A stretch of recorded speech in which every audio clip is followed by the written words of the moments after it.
Sa totoo lang, hindi mahirap ang pinakakawawa sa oil crisis.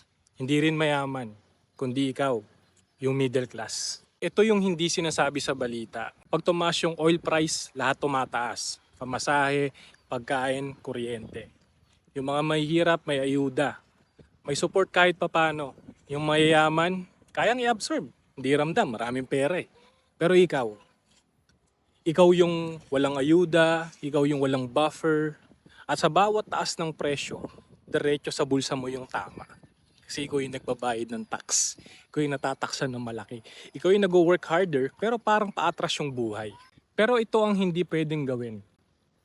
Magpaka-victim minded. Meron tatlong bagay na kontrolado mo ngayon. Number one, cash flow awareness. Alamin mo saan napupunta yung pera mo, lalo na sa gas, sa food, at sa subscription.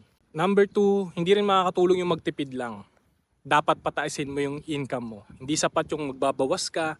Kailangan mo magdagdag ng sideline, side hustle, online work, mag-content kahit maliit, at least nakakatulong. Number three, position yourself sa crisis na to. Kasi kung tataas yung fuel, ano bang negosyo yung lalakas, delivery, remote work, digital services, dapat doon ka na pumwesto. Alam mo, pagdating sa oil crisis, hindi ka kawawa kung marunong kang gumalaw. Ang tanong, sa tingin mo, anong diskarte ang gagawin mo para hindi ka matamaan ng crisis?